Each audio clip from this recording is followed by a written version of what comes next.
Hey everyone. In response to the attacks in Israel-Palestine, I wanted to make a report that provides important context that is almost never mentioned in the mainstream corporate media, and yet we cannot understand this conflict without these basic facts.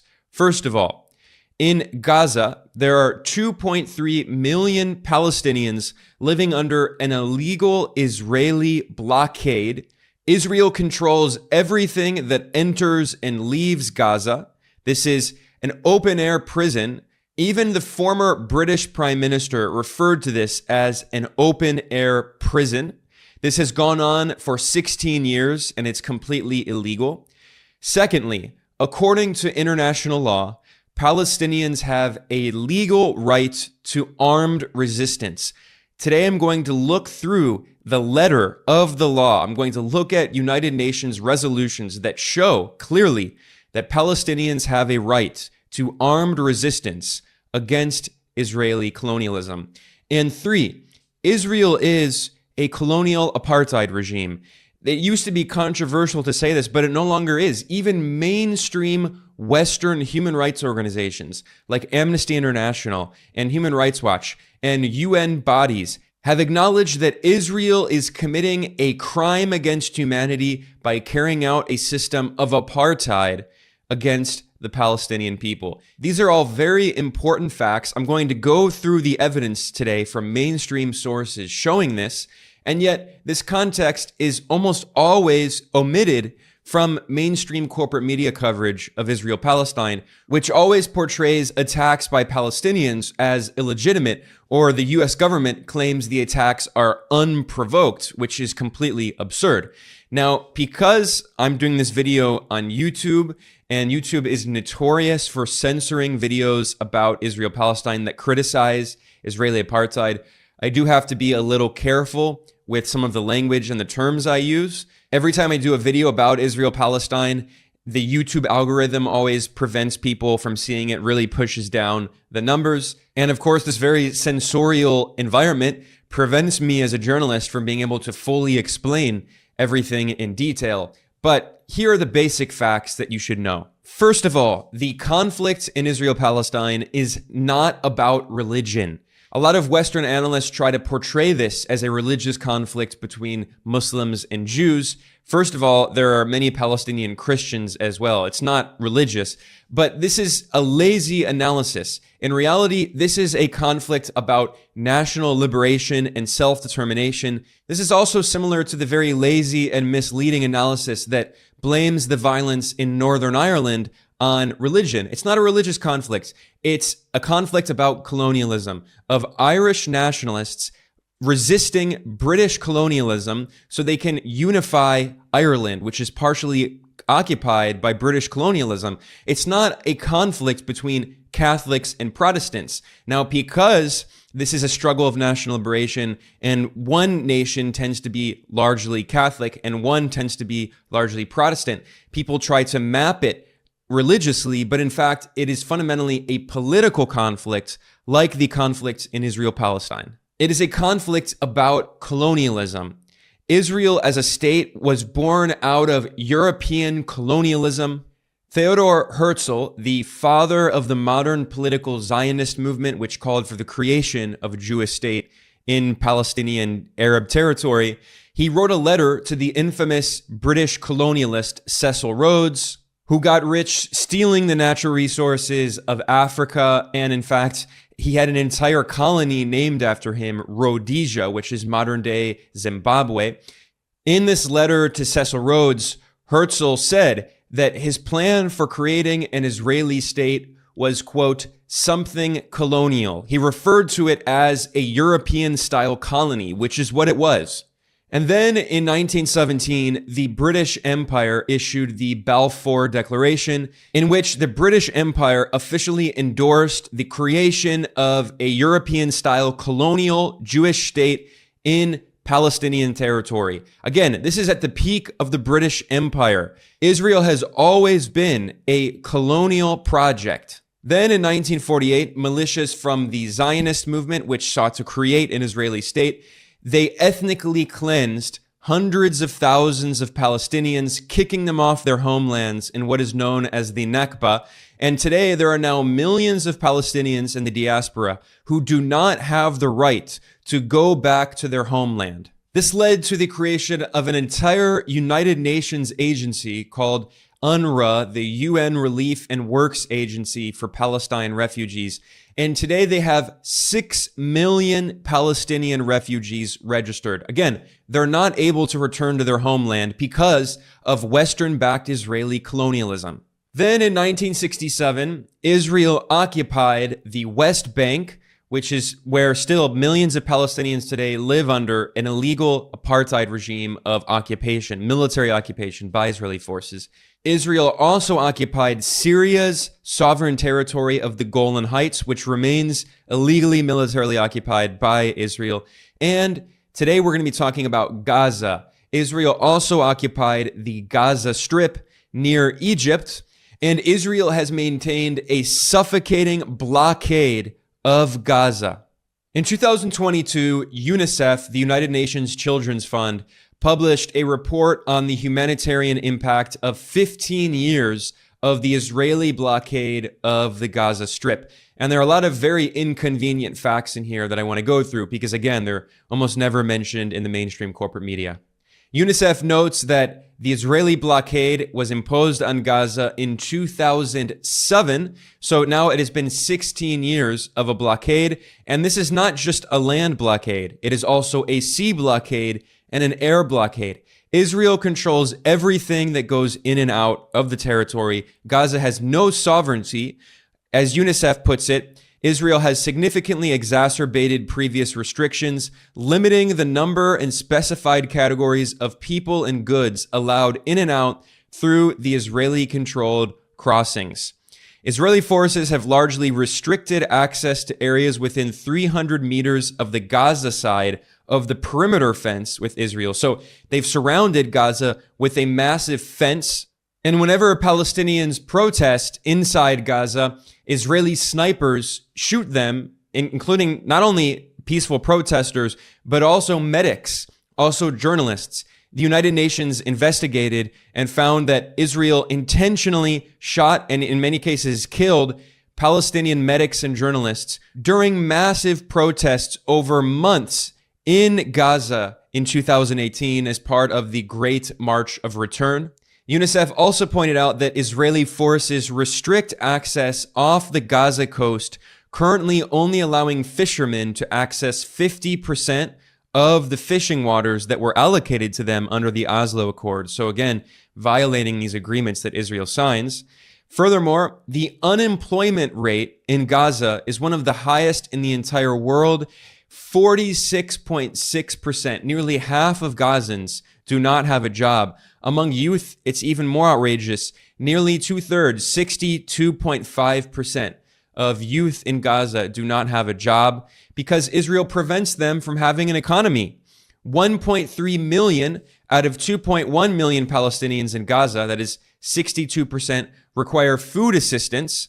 And that number, by the way, has increased because the estimate's now around 2.3 million Palestinians.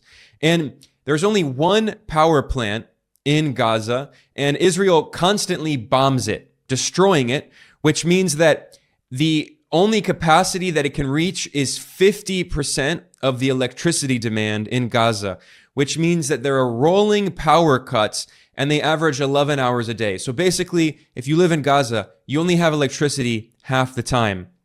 Meanwhile, nearly 80% of piped water in Gaza is unfit for human consumption, and Israel constantly bombs the water treatment plant, which prevents Palestinians from having water to survive.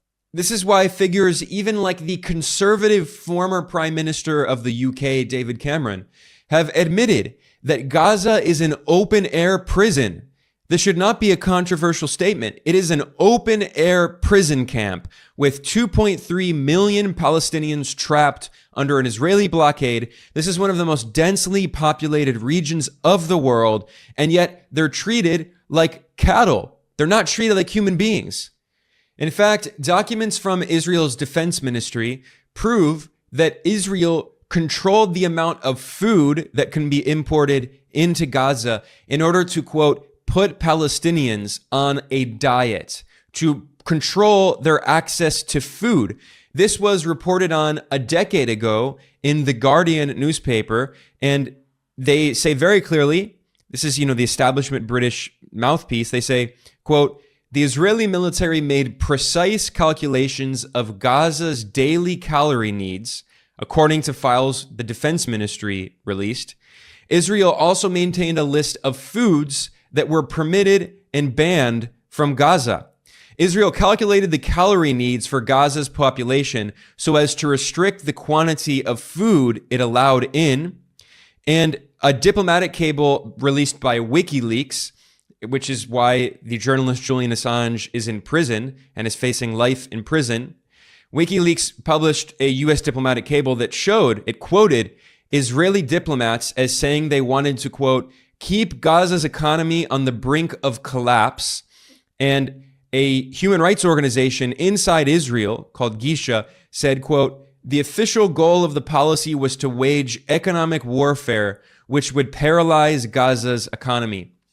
And as an example of the restrictions that Israel imposes, it prevents Palestinians from importing things like coriander and instant coffee. I mean, preventing them from having a basic, dignified life. This is why it is absolutely correct to say that Palestinians in Gaza are living in an open-air prison camp. And because of that, according to international law, they have a legal right to armed resistance. This is spelled out very clearly by the United Nations. There is no ambiguity. And this was stated very clearly in a United Nations General Assembly resolution from 1980, which is Resolution 35/35. The resolution, quote, reaffirms the legitimacy of the struggle of peoples for independence, territorial integrity, national unity, and liberation from colonial and foreign domination and foreign occupation by all available means, including armed struggle. Armed struggle, they emphasize that. And specifically, they're discussing, quote, the continued violations of the human rights of the people still under colonial and foreign domination. And in particular, they mention, quote, the denial to the Palestinian people of their inalienable national rights. So by mentioning the Palestinian people, they're making it very clear. Palestinians have a right to resist colonial domination, the Israeli domination and occupation, quote, by all available means, including armed struggle. Later on, the same resolution strongly condemns all governments which do not recognize the right to self-determination and independence of all peoples still under colonial and foreign domination, and specifically names the Palestinian people, along with several peoples in Africa, because, of course, this was a resolution also condemning apartheid in Africa, which I'll be speaking about in a moment. But it also, this UN General Assembly resolution, quote, condemns the expansionist activities of Israel in the Middle East, as well as the continuous bombing of civilian Arab and in particular Palestinian populations and the destruction of their villages. This is a resolution that was passed in November 1980. And for decades, Israel has continued bombing and blockading and occupying Palestinian territory, displacing Palestinians, bulldozing their homes, starving them. This has gone on for decades with no consequences because, of course, anytime there's a resolution in the UN Security Council, which actually has teeth that could be used to take action against the Israeli apartheid regime, well, the U.S. always uses its veto power in the Security Council, protecting Israel. So this is why, despite the fact that international law clearly states that Israel is constantly violating international law on a daily basis, there are no consequences. And this is also why Palestinians have resorted to armed resistance, which they have a legal right to, according to international law, because they have exhausted all other means of resistance. Anytime they try a peaceful protest, we saw what happened in 2018 in the Great March of Return, where hundreds of Palestinians were killed by Israeli snipers, where medics and journalists were intentionally shot by Israeli snipers. When they try to protest peacefully, That's Israel's response, is killing them. So naturally, they end up turning to armed struggle. And just as the Algerian people had a legal right to armed struggle against French colonialism during the Algerian War of Independence, just as the Indian people had a right to armed struggle against British colonialism, and there were attacks on the British Empire led by Indian revolutionaries like the leftist Bhagat Singh, a martyr who died for the cause of trying to free the Indian people from British colonialism. Just as the South African people had a legal right to armed resistance against Dutch colonialism and the apartheid regime, so too, according to international law, do Palestinians have a legal right to armed resistance. This is exactly why so many leaders of the anti-apartheid struggle in South Africa have strongly supported Palestine and condemned Israel's treatment of Palestinians as apartheid. And this is back in 2014 when it was still more controversial then. I mean, it shouldn't be controversial. It should never have been controversial. But Desmond Tutu, a significant leader in the South African anti-apartheid struggle, he said Israel is guilty of apartheid in the treatment of Palestinians. And this is someone who won the Nobel Peace Prize, which, I mean, so did Henry Kissinger, so did Barack Obama, and he, waged war on numerous countries. So just because you get the Nobel Peace Prize doesn't really mean that much. But for people who care about that, this is someone who is a Nobel Peace Prize laureate. And as the Jerusalem Post newspaper reported, which is very anti-Palestinian, this is a pro-Israel newspaper, Desmond Tutu, the noted civil rights leader who became the first black Archbishop of Cape Town, compared Israel's treatment of the Palestinians to the apartheid regime that discriminated against blacks in his native South Africa. He said, quote, "I have witnessed the systemic humiliation of Palestinian men, women, and children by members of the Israeli security forces." He said, quote, "Their humiliation is familiar to all black South Africans who were corralled and harassed and insulted and assaulted by the security forces of the apartheid government." Tutu declared his support for the use of boycotts and economic sanctions in order to compel Israel to alter its policies.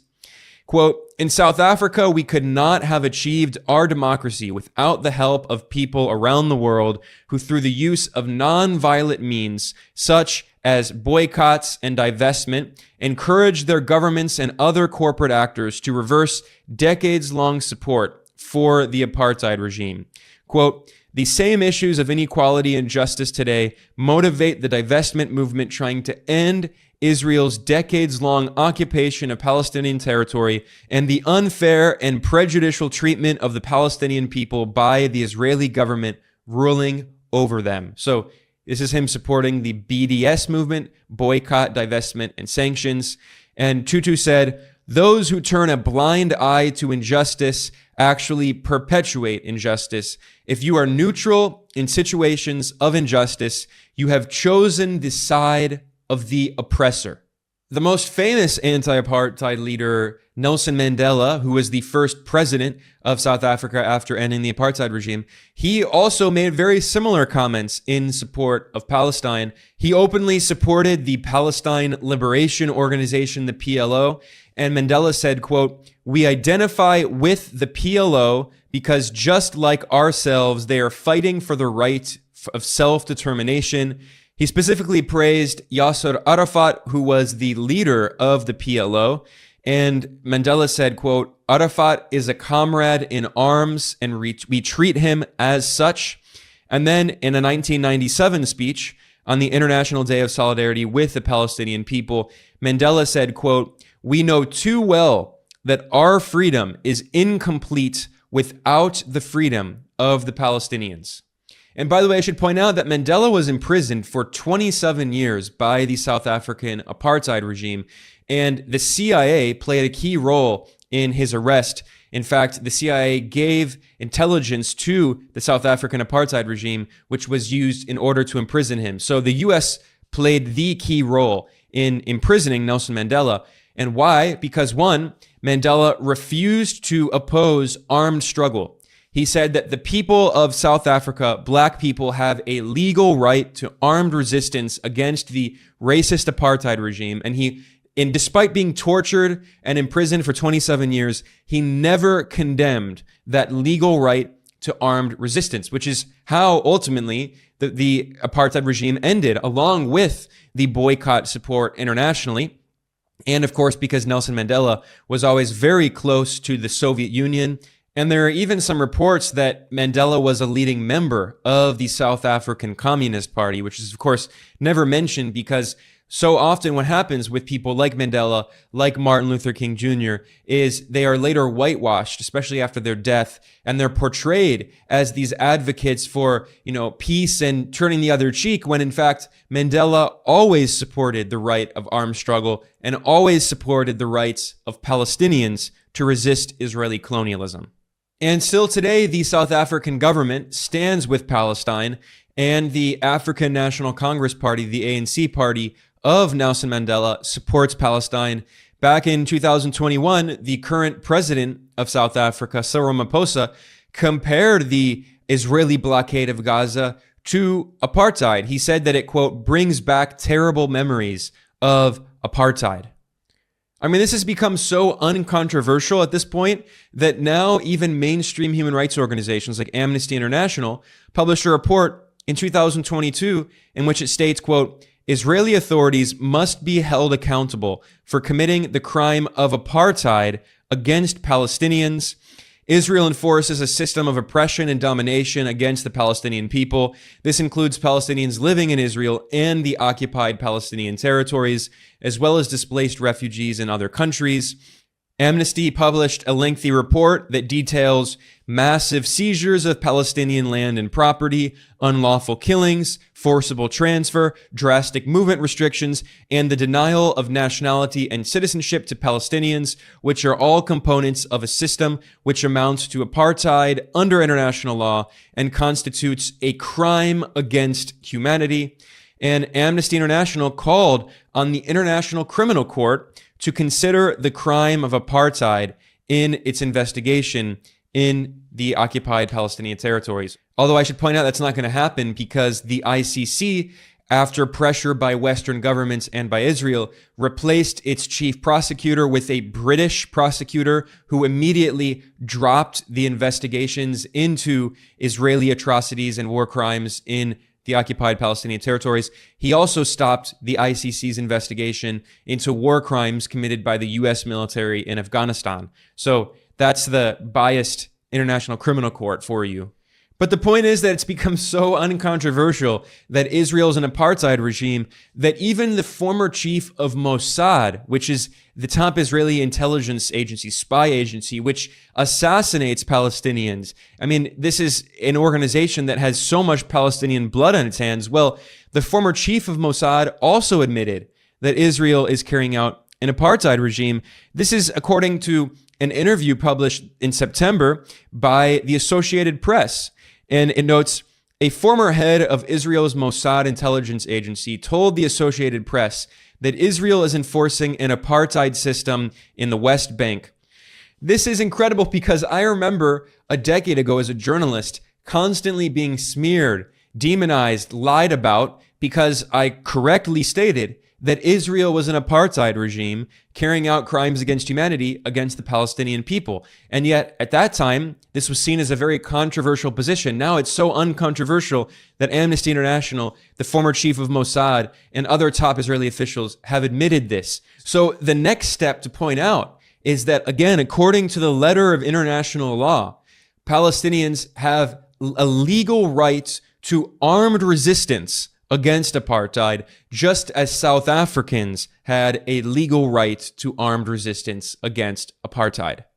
But of course, the US government ignores international law, and the Joe Biden White House released a ridiculous statement referring to the attacks by Palestinian forces against Israel as, quote, unprovoked.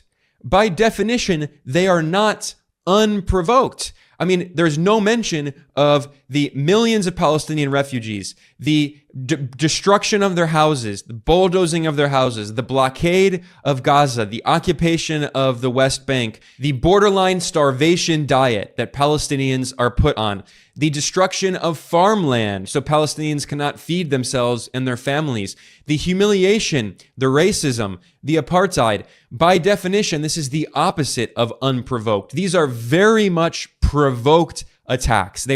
Israel is constantly provoking these attacks. And every single day, Israel kills Palestinians. Every day. This violence in Israel-Palestine is not new. Only saying that there's violence when Palestinians respond to the Israeli violence is completely misleading. You don't actually care about the violence if you only talk about the violence when Palestinians respond to the constant daily, hourly Israeli violence. And of course, this support for Israeli colonialism and apartheid is completely bipartisan in the United States. It's not just Biden and the Democrats. Donald Trump, the so-called populist, he and the Republicans are all entirely on board with the Israeli apartheid regime. And at a campaign rally, so-called populist Trump said that Israel needs to very powerfully respond to these attacks by Palestinian forces. He said, quote, "It has to be dealt with very powerfully." And he said, the U.S. is obviously going to stick with Israel strongly. So Trump's statement was basically indistinguishable from Biden's statement. I mean, they could have been written by the same people because both political parties support these crimes against humanity. And finally, I want to point out another statement from Zelensky, the Western-backed leader in Ukraine. And this shows how absurd it is for people who compare Ukraine to Palestine. They are completely different.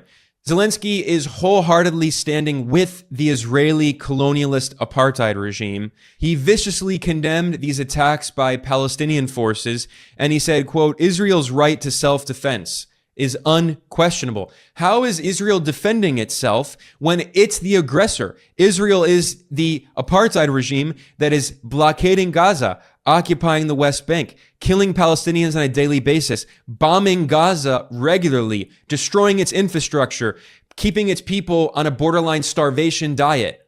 This shows how all of the Western imperialist governments and their puppets, like in Ukraine, all support Israeli colonialism. And meanwhile, if you look at countries in the global south, like South Africa and many other countries that successfully got their independence from European colonialism after decades of struggle, those countries in the global south are standing firmly with the Palestinian people and their right to resistance by all means, including armed resistance that is written into the letter of international law. And anyone who doesn't mention that to you is deceiving you. You cannot understand the conflict in Israel-Palestine without understanding these basic facts. And that's why today I wanted to go over these details because they're almost never mentioned in the mainstream corporate media. With that, I'm going to conclude here.